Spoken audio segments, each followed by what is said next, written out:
Hello and welcome to a sort of first impressions, but mostly a kind of overview and pseudo review of these knives from a new brand out of Turkey called Leader Knives.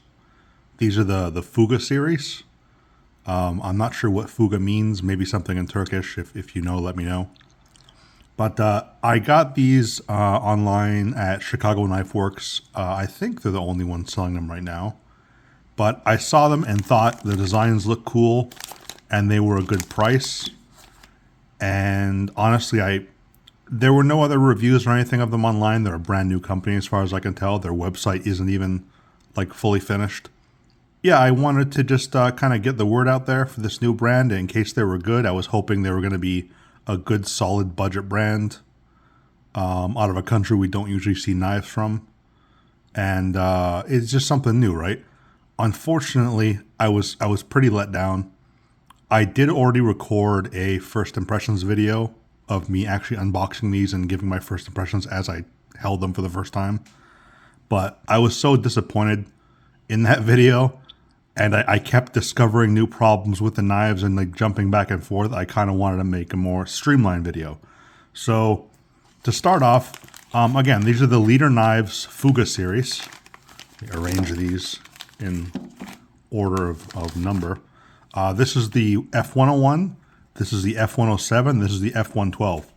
Now all their knives from number 1 to 12, they have all the numbers in between, are steel liner locks with mystery wood handles, steel clips, single thumb studs, and 4116 blades.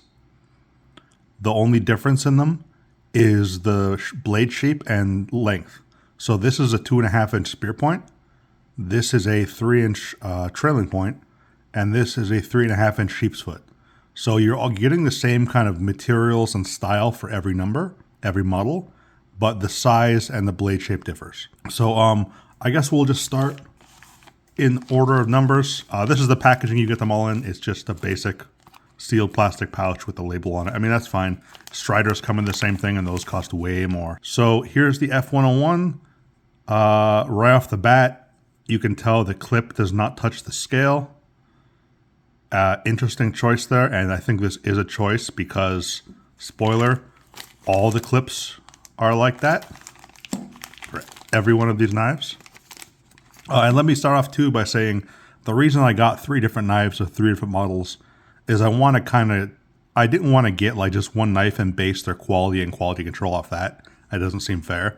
So I figured getting 3 different knives in 3 different models and 3 different sizes gives me a little better slice of like what to expect from them. Spoiler alert, these are not very good knives in general. I don't recommend buying any of them. So if you're here looking for a new budget brand to start buying, this isn't it. But yeah, the F101 right off the bat, centering is almost rubbing, almost. So you can see the finish on these 4116 blades is like a rough, like just, I don't even know what kind of finish that is, like a forged finish or just raw finish. It's not even machined at all. And I don't know if you heard me opening it.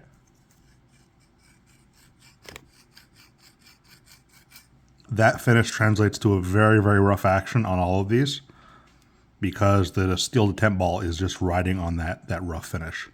So the grind on the blade, it is a hollow grind. It's not very tall and not very deep, but it is hollow. All of these are pretty thick behind the edge still. I think it might be partly because of the kind of thick blade stock as well. Very, very polished on the grind itself, which is interesting. The edge on this one is straight up dull. I can rub on this all day. It's not going to cut me. I don't even think it's apex. You can kind of see a flat going all the way through. Against single thumb stud. The lockup on this one, this is another point where they all vary. They all have totally different lockups. This one's at about 110%. I don't trust this to not migrate and fail, which is why I consider this one unsafe. Tent-wise, again, all of these have different detents as well. None of these are knives you'll be able to flick for various reasons. This 101 and the 107 both have actual detents that you can feel, but the action is so rough and tight, you can't you can't like flick these open. These are just, or you have to roll these knives open or open them two-handed.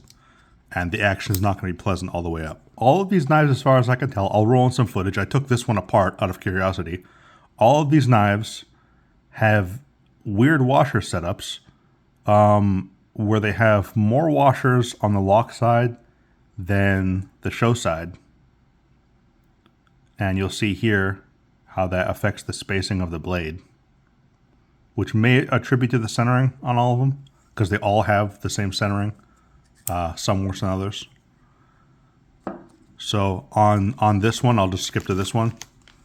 The lock side has 2 thick Teflon washers, or thicker, and the show side has 1 thinner washer. And that contributes on this one.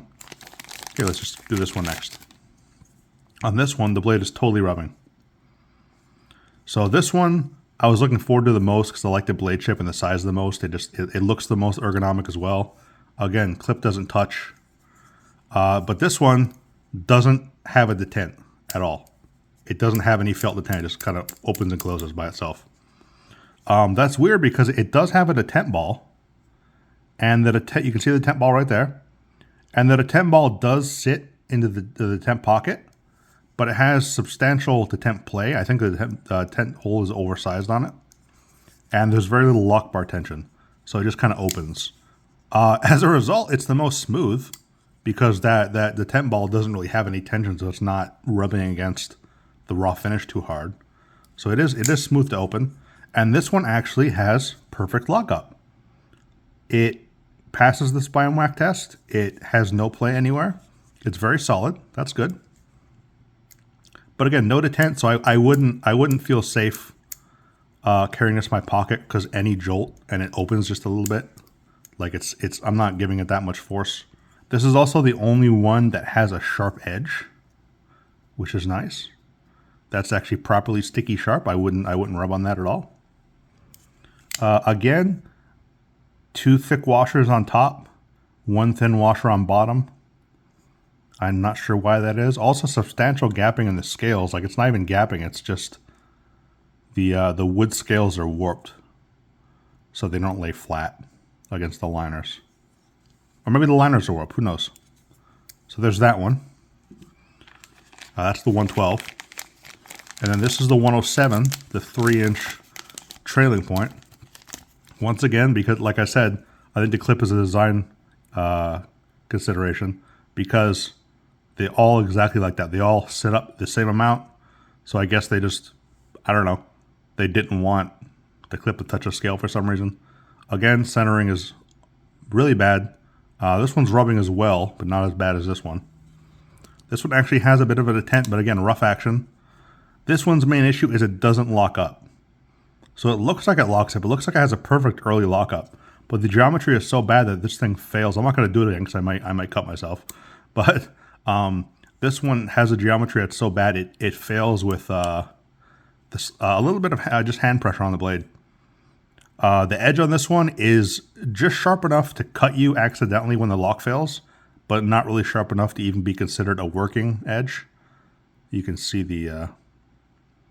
it looks like they started sharpening it at a more acute angle and then stopped because you kind of have the other scratch lines there. Again, very rough action. You can't hear this one, but you can really feel it. Scales are not warped.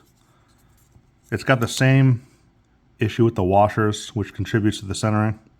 Again, I don't know why they use 2 thick washers and then 1 thin washer. Like it's just, that's weird. You think they would at least balance it out. I'm not going to try messing with these. I've already put in a return request with Chicago Knives. I'm okay fixing some issues with a knife, but when a knife is nothing but issues, I'm not going to bother, you know? So if I didn't already mention the price, these are $23 on Chicago Knife Works, which is partly why I bought them. That's a good budget price. Do I recommend them at this point? No, unless you really, really, really want to buy a Turkish knife for some reason. Maybe if you're a proud Turk and you want to support your economy. And in that case, I would say still do not buy them, but please do harass the makers into making better knives. Like, have them fix their quality control. Like, if anything, just fix the lockup. Make the lockups consistent. Then at least you have a working knife. You can always sharpen it.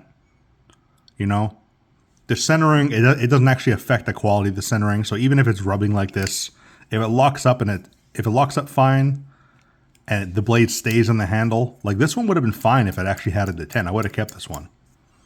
But these two are just beyond hope. So there we go. I really wish this was a more positive review. I wanted to bring news of a cool new budget brand for everyone to check out because I think this is the first video on them on YouTube. So Leader Knives, if you're watching this, please do improve your knives because I do like the design. I like the idea of them. But the quality control just is non-existent. So yeah, that's about it. Kind of disappointing. I do wish these were better because I do like the designs. But yeah, have a good day.